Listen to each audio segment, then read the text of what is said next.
सभी को राम राम। नमस्कार। मैं हूं पीके अग्रवाल। आप देख रहे हैं टूथ प्लस। साथियों, आज बात करेंगे वोट चोरी की। वोट चोरी पर चर्चा करेंगे। वोट चोरी का लाभार्थी कौन?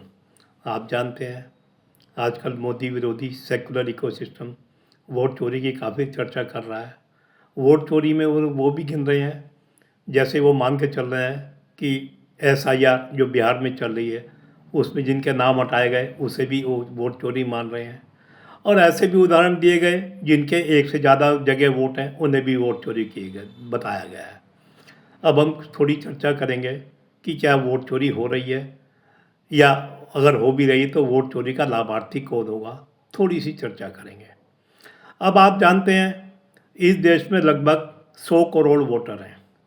अब 100 करोड़ वोटर का मतलब है कि अगर हम ये मान लें वोट चोरी 1 या 2% हो रही होगी तो हम 2 करोड़ वोटर को मान सकते हैं गड़बड़ है, जिनके नाम दोहरे हैं, या जो मृत्यु हो गई है नाम है, या जो पलायन कर चुके हैं, या घुसपैठिए, जो भी आप मान लीजिए। आप इस प्रतिशत को चाहे तो बदल लें। अब मैं लोकसभा चुनाव की बात करूंगा। लोकसभा चुनाव में लगभग 543 सीट हैं। यदि हम 2 करोड़ को प्रति सीट डिवाइड करते हैं तो ये संख्या लगभग 40,000 प्रति सीट आएगी। अब कोई भी आपके सामने विश्लेषण लेकर आएगा कि 40,000 अगर वोट चोरी हो रही है तो 40,000 से हर सीट का चुनाव बदल सकता है। ये सिर्फ सैद्धांतिक तर्क है, ऐसा व्यवहारिक नहीं होता। ये मैं आपको बताऊंगा। वो क्या मान के चलते हैं कि ये 40,000 वोट पड़ रहे हैं और 40 के 40,000 वोट एक जगह पड़ रहे हैं। ऐसा होता नहीं है। तो इसी पर चर्चा करते हैं। हम बात करेंगे अपनी बूथ से। अब लोकसभा चुनाव के हिसाब से इस देश में लगभग 10 लाख बूथ हैं। अब जैसे हमने कहा, अगर हम मान लें 2 करोड़ वोट गड़बड़ हैं तो यानी प्रति बूथ लगभग औसत 20 वोट गड़बड़ हुए। 2% 20। अब 20 का मतलब 20 ही नहीं है, कहीं 40 हो सकते हैं, कहीं 100 हो सकते हैं, कहीं 5 हो सकते हैं। लेकिन अगर कहीं 100 हैं यानी, तो इसका मतलब 5 बूथ में 100 हैं, तो अगर किसी एक जगह 100 हैं तो कोई 4 बूथ ऐसे भी होंगे जहाँ नगण्य होंगे या नहीं होंगे। तो हम औसत को भी लेके चलते हैं। हम औसत को भी 20 से बढ़ाकर 40 कर लेते हैं।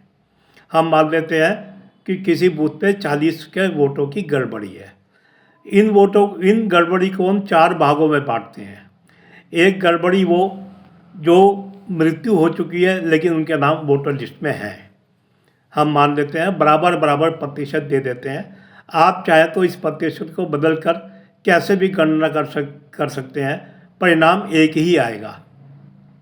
अब हम मान लेते हैं 40 वोटों में 10 वोट ऐसे हैं पर बूथ के हिसाब से। वैसे तो एक बूथ पर औसत 1500 के आसपास कहते हैं, लेकिन मैंने औसत निकाला है तो औसत के हिसाब से 1000, यानी कहीं 500 होंगे, कहीं 1500 होंगे, तो 1000। तो हमने कहा है, हमने कल्पना की है 40 वोट गड़बड़ हैं। 40 में 10 वोट वो हैं जिनकी मृत्यु हो चुकी, उनके नाम हैं। 10 वोट वो हैं जिनके नाम अपने ही प्रदेशों में एक से ज़्यादा जगह हैं। 10 वोट ऐसे हैं जो अपने प्रदेश से पलायन कर चुके हैं, नई जगह बसावट कर चुके हैं, लेकिन उनके नाम अपने प्रदेश में भी चल रहे हैं। और 10 को आप मान लें जो अपने को भारतीय साबित नहीं कर सकते, या जैसे कहा जाता है घुसपैठिए हैं। अब आप कल्पना करें, एक बूथ पे यदि 10 लोगों की मृत्यु हो चुकी है तो क्या उनका वोट कोई डालने जाता होगा? आखिर वहाँ बूथ लेवल एजेंट भी होते हैं पार्टियों के, क्या वो मृत्यु वाले का वोट डालने देंगे? ये तो हो सकता है, जैसे हम सुनते हैं कि मैं चुनाव प्रक्रिया से ज़्यादा जुड़ा नहीं हूँ कभी, केवल वोट देने के अलावा मेरा कोई काम नहीं रहा है। हाँ, बैंक कर्मचारी होने के नाते 2 बार काउंटिंग में ज़रूर गया था। एक बार बैलेट काउंटिंग, एक बार EVM काउंटिंग, लेकिन पोलिंग ड्यूटी मेरी कभी नहीं लगी। तो सवाल ये है, अगर कोई फर्जी वोट डालने आएगा मृत के नाम से तो क्या बूथ लेवल एजेंट उसे डालने देगा? बूथ लेवल एजेंट तो अपने क्षेत्र के सब आदमियों को जानता होगा ना, कौन जीवित है कौन नहीं। यानी मैं मान के चल रहा सिद्धांत रूप में कि मृत व्यक्तियों के वोट नहीं पड़ते होंगे। वैसे भी हम जानते हैं हमारे यहाँ वोट 60-70% पड़ते हैं। बूथ लेवल पे ये 80-85 किसी किसी पर हो जाए वो अलग चीज़ है। तो यानी सिद्धांत रूप में अगर मैं कहूँ तो मृत व्यक्तियों के वोट नहीं पड़ते होंगे, ना डालने देते होंगे। हाँ, यह अलग बात है, कुछ बूथ किसी दबंग के प्रभाव क्षेत्र में हो तो वो वहाँ कुछ हेरा फेरी हो जाती हो, लेकिन उसका फ़ायदा दबंग नेता या दबंग पार्टी वालों को मिलता है। वो आप अनुमान लगा सकते हैं वो फ़ायदा कौन उठाते होंगे। आइए अब दूसरी तरफ चलते हैं, जिसके वोट अपने ही प्रदेश में 2 जगह हैं। अब जैसे हमने 40 गिने, 10 ऐसे भी कार्यकर्ता होंगे, 10 ऐसे भी लोग होंगे जिनके वोट उसी प्रदेश में 2 जगह होंगे। इनमें कुछ कार्यकर्ता भी हो सकते हैं, 10 में 4-5 कार्यकर्ता भी हो सकते हैं, बाकी 4-5 किसी कारण काम धाम के सिलसिले में वोट दूसरी जगह हो गए हों। अब कार्यकर्ता एक पहचाना हुआ व्यक्ति होता है, क्या वो 2 जगह वोट डाल सकता है? कार्यकर्ता यदि 2 जगह वोट डालेगा वो तो पहचान में आ जाएगा, वो तो मुद्दा बन जाएगा। ये तो हो सकता है कि कभी उपचुनाव हो रहा है अलग अलग समय में वो दोनों जगह वोट डाल दे, लेकिन मुख्य चुनाव में क्या 2 जगह वोट डाल पाएगा? और अगर डाल पाएगा तो मैं उसे भी नगण्य कहूँगा। ये 2 स्थिति मैंने आपको बता दी। अब तीसरी स्थिति, जो लोग अपने प्रदेश से पलायन कर गए हैं और बाहर चले गए हैं। अब मान लिया, अब उसे भी हमने 10 ही की गिनती दी है।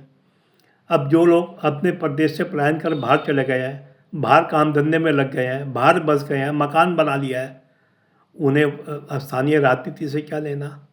उनकी भला से कौन जीते कौन हारे वो तो उम्मीदवारों को जानते भी नहीं होंगे, उनका तो राजनीतिक रुझान होगा भी नहीं, और वो अपने प्रदेश में वोट देने आएंगे क्यों? जबकि उनके प्रदेश में गृह प्रदेश में चुनाव है और जहाँ वो रह रहे हैं वहाँ वो उनका काम का दिन है, वो छुट्टी लेके परिवार को लेके खर्चा करने क्यों आएंगे? वो किसी खास को जिताने के लिए लाइन में लग के क्यों लगना चाहेंगे? आप खुद सोचें अपने साथ, क्या आप ऐसा करेंगे? क्या आप एक अनजान आदमी को जिताने के लिए वोट की लाइन में लगना पसंद करेंगे घंटे 2 घंटे के लिए? यानी वो वोट भी नगण्य है। मैं यहाँ फर्जी की बात नहीं कर रहा हूँ, फर्जी मैंने बता ही दिया है, कोई दबंग वाला क्षेत्र हो वो अलग बात है।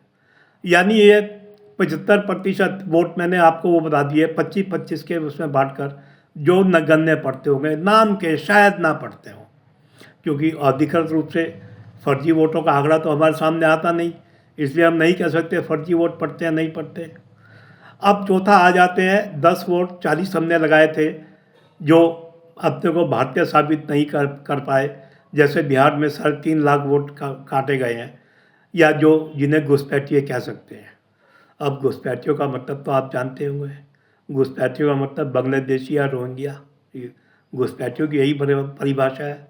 मैंने कभी हिंदू घुसपैठिए या बौद्ध घुसपैठिए तो सुना नहीं, मुस्लिम घुसपैठिए सुने हैं। अब क्या ये मुस्लिम घुसपैठिए बीजेपी को वोट देते होंगे? ये तो इनके बचाव में तो लगातार सेकुलर पार्टी आती हैं, इनका रुझान तो सेकुलर पार्टी की तरफ ही होगा ना। ये तो उस पार्टी को वोट देते होंगे जो मुख्य मुकाबले में बीजेपी को हराने की क्षमता रखती हो। यानी 40 में से 10 वोट अगर ये पड़ रहे हैं, हम मान लेते हैं इसमें अधिकांश पड़ते होंगे, तो ये वोट तो बीजेपी के खिलाफ पड़ते होंगे ना। तो आप इससे अंदाज़ा लगाइए, क्या इन वोट चोरी का लाभार्थी कौन हो सकता है? क्या वोट चोरी वाले वोट बीजेपी को पड़ते होंगे? क्या वोट चोरी के वोट जो पड़ते होंगे वो किसे पड़ते होंगे? वोट बीजेपी तो इन घुसपैठियों का समर्थन भी नहीं करती, इनके समर्थन में तो सेकुलर पार्टियाँ ही आती हैं। तो फिर जो गणित आती है कि अगर 40,000 या 50,000 वोट एक क्षेत्र में अलग पाए गए, जैसे बिहार में 68 लाख वोट पाए गए, फिर यही गणित चलती है, सिद्धांतिक गणित होती है कि सारे वोट पड़ रहे हैं और सारे वोट एक को पड़ रहे हैं, और वो ये भी कहना चाहते हैं ये सारे वोट बीजेपी को पड़ रहे हैं। तो इससे आप अनुमान लगा सकते हैं कि अगर वोट चोरी हो भी रही है, अगर वोट चोरी का कोई लाभार्थी है भी, तो कम से कम वो बीजेपी तो नहीं है, वो सेकुलर पार्टियाँ हो सकती हैं, बीजेपी नहीं। शायद इसीलिए SIR का भी विरोध हो रहा था। तो ये मैंने आपके सामने वोट चोरी का एक पोस्टमार्टम किया है। वीडियो पसंद आए तो वीडियो को लाइक करें, शेयर करें, और चैनल को सब्सक्राइब करें। धन्यवाद, फिर मिलते हैं अगले वीडियो में।